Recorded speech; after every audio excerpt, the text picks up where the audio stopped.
सो ही everyone जय मा नारायणी मो गाँ Phulbani welcome to my another mini blog.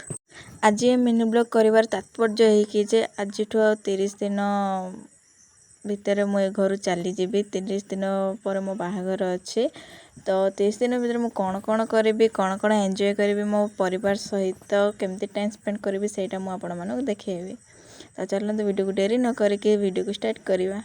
सकाल उठला पर मुझे देखिली जे लाइट नहीं तापर मु ब्रश करी मुझे गोटे आलोवेरा नहीं जाइए बिकज मो फेस रे किसी पिंपल बहुत सारा पिंपल बाहरी आउ बहुत इचिंग भी हो तो से मु आलोवेरा आउ हलदी मिसेकी मो फेस मास्क करके गोटे लगे जहाँकि मो मुह को ठंडा रखिबो।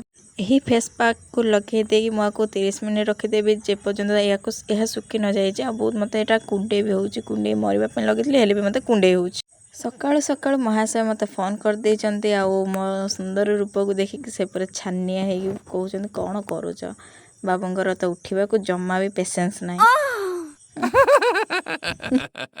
तांको सह कथा है सारा पर मन पड़ला मु चाहा पीनी तो चाहा पी पी मत मन पड़ला जे मु वीडियो भी बनैनी छाड़ बुली जाऊँ कौन करवा। या पर मु गाधे आसिकी मो टिफिन और लंच पे मु प्रिपेयर करी और मो मामा सहित कथा होतली माने जो भाइराल चलती तृष्णा एंड राहुल को स्टोरी विषय से विषय कथा होतलो। तो मोर लंच और ब्रेकफास्ट प्रिपेयर पर मु खाई चली जोटा कि मु करथली सोया चंक्स रोल।